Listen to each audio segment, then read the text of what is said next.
Hey guys, and welcome back to another digital painting tutorial. Today I'll be showing you how to do this watercolor mistletoe.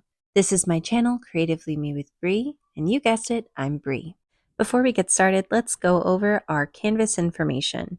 First, let's start by going into our Tools Actions button. Then we're going to Canvas, all the way down to Canvas Information.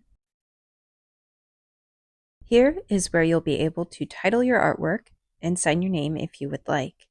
Next, under Dimensions, we'll be working in 3800 pixels by 5000 pixels at 300 dpi. The color profile that we will be using is the default, which is the second option from the top of the available color profiles. Now that we have the canvas information covered, don't forget to subscribe, like, and if you feel so inclined, to leave a comment down below. Here's the sketch that I will be using as reference for me to create this piece.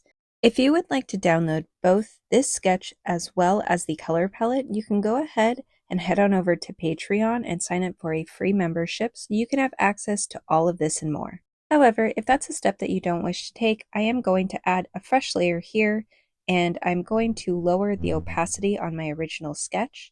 And I'll show you how I made this sketch in the first place. First, I'll need to make sure that I have a blank layer and that I'm on the color black, and under Brush Library, have the 6B pencil under Sketching selected. Here you will find that there are 4 main branches to the mistletoe, and I'm going to draw some lines to establish where those 4 main branches come off of the main stem. I do end up adding just a little tiny one there on the side. And now I'm just adding the bow. Of course, feel free to deviate from the bow and try out a different design if you so choose. There are a lot of options out there and lots of bows. Next, I'm going to add the leaves, which are teardrop shaped. You'll notice that I add some in slightly different places than my original, simply because I just was able to see placement a little bit differently. Whether you go based off of the sketch that you downloaded from my Patreon or you end up drawing your own version, there is no wrong way. At the end of the day, it's your mistletoe and not mine.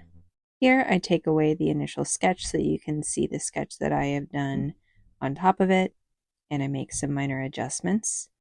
Next, I will be adding the mistletoe berries. Fun fact, mistletoe berries can range in color from white to red, meaning that there are some pink berries in there as well.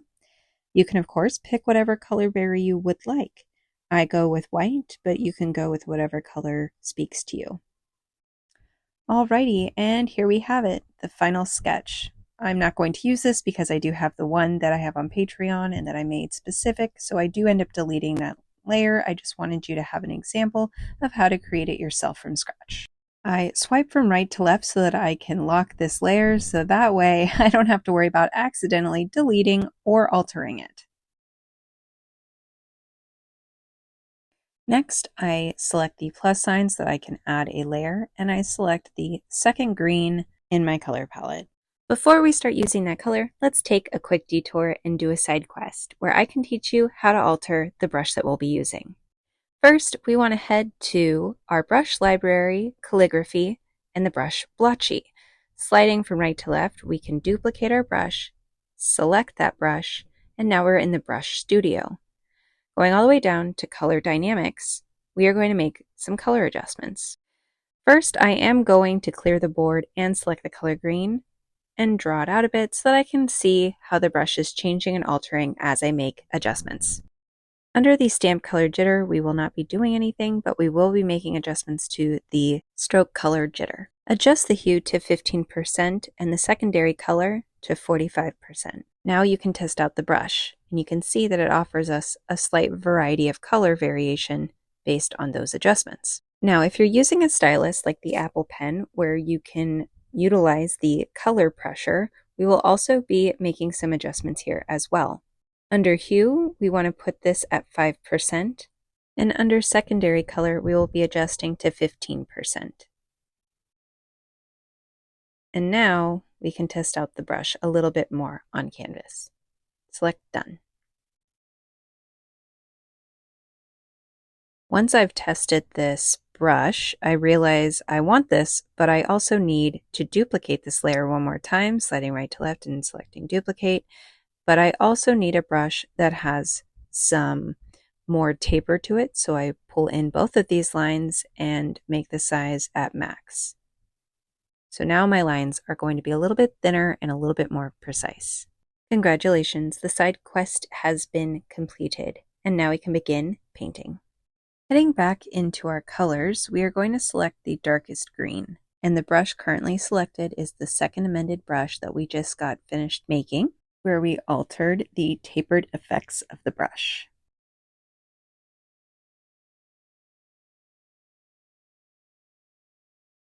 And now that we have our lines done, we are going to go into our brush library again and select the first amended brush that we made. We also want to add a blank new layer. Here is where we get to add the teardrop leaves. In order to get the best effect and use out of this brush, I encourage you not to lift the stylus until you are satisfied with the texture and shape that you have.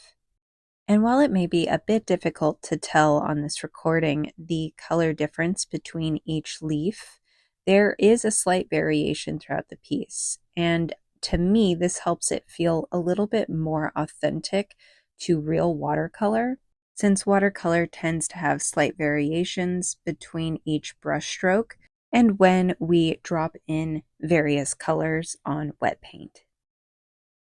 And similar to what I do with actual watercolor, I do leave some spots unpainted.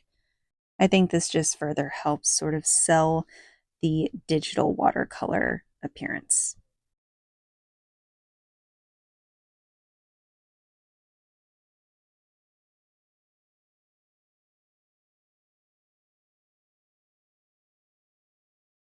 Now, under my layers, I take away the sketch so that I can make sure that everything is sort of looking the way that I want overall.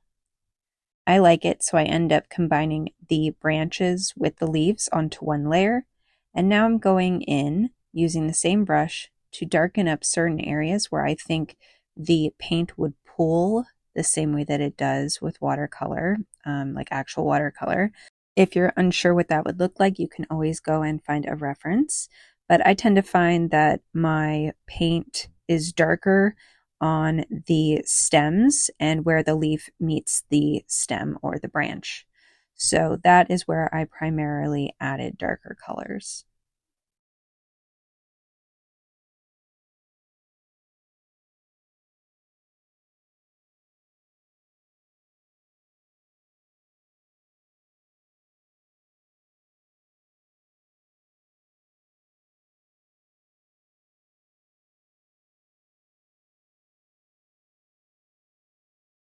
Once I like the placement of those colors, I go into my smudge tool and I go to artistic and use the first brush, which is wild light.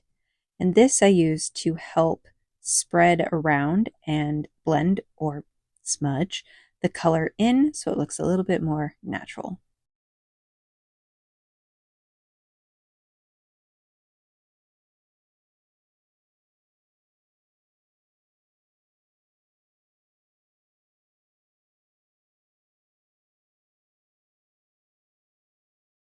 So there's an area here that I want to erase. The eraser that I use is Little Pine under Drawing, and I selected this one because it has some really nice texture, which you can sort of see here, that I think matches a lot of the texture that we see around the edges of the blotchy brush that we use to create the watercolor leaves and stem.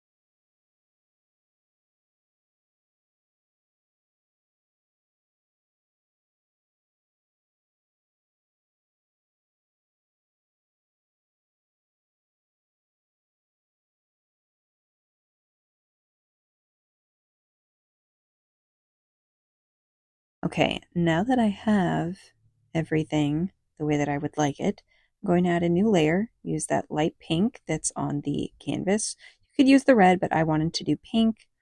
I'm going to use the regular blotchy, the one that comes with Procreate that is unamended, and I'm going to use that to create the bow that we have at the top of the mistletoe.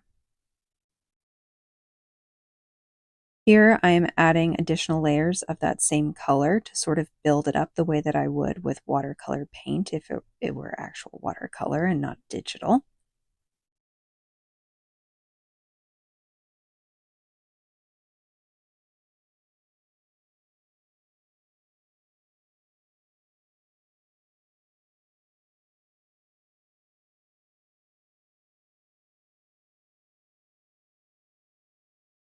I do go in here and I darken up some of the color in certain spots so that the paint that I'm using here digitally hopefully sort of replicates the way that real watercolor would respond on watercolor paper with techniques like dropping in color and just the way that the watercolor sort of dries inconsistently in a really, wonderful and unique way.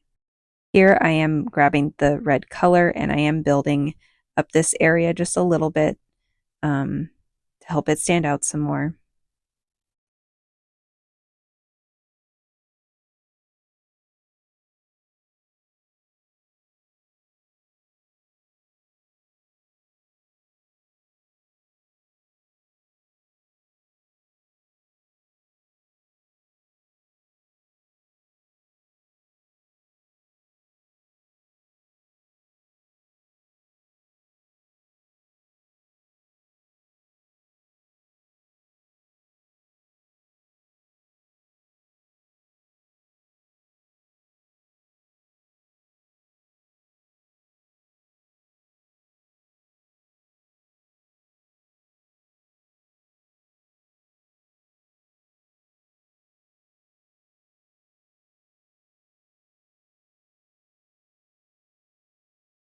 All right, we're almost there. Now we just have to add a new layer, grab that gray color, stay on that blotchy, the original blotchy, and we're just gonna add in some mistletoe berries.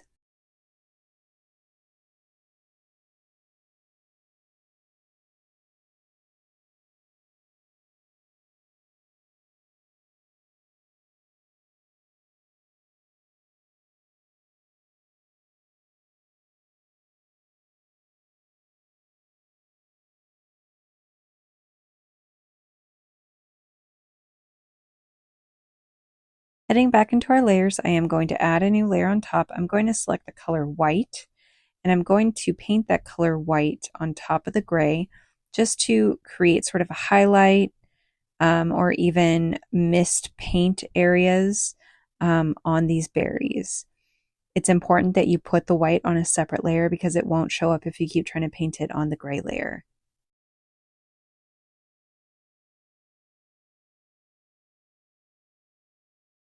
Now I'm going back into my colors. I'm using this very dark gray and I'm going to go back to my drawing brush, Little Pine, and I'm going to use that to create the little divot on the berries.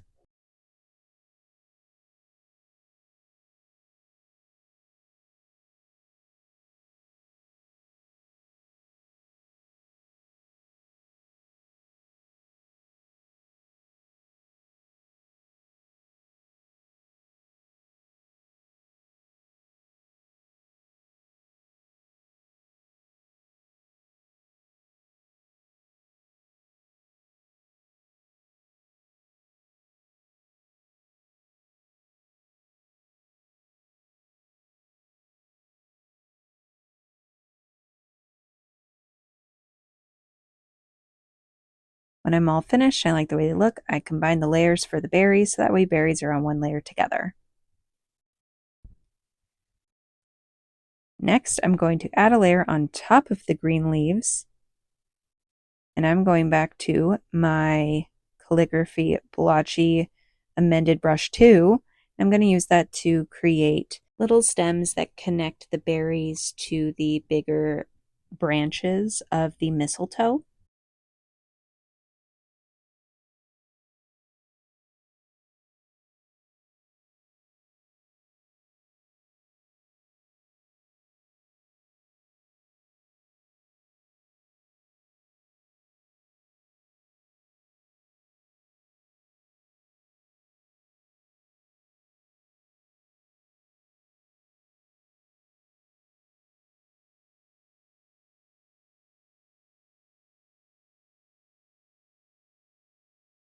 So the good news is we're technically all done. However, I did want to take a moment to show you ways that you can use this mistletoe in a variety of ways for the holidays. First, I'm going to put them into a group and move them up just a touch. There are a couple things you could do with this. The first example is make it into a Christmas or holiday card. You can add text at the bottom here, or you can go to your canvas, go to Drawing Guide, and here you can see that there is a grid, and you can adjust the grid size as well as the opacity, and you can use this as a way for adding calligraphy if calligraphy is something that you are interested in doing. You can also create gift tags with this image. You can have it printed and used as decor for the holidays. Really, the possibilities are endless. Thank you so much for spending time with me during this tutorial. Please don't forget to subscribe, like, and comment, engagement. And I look forward to seeing you at the next tutorial. Okay? Okay, bye.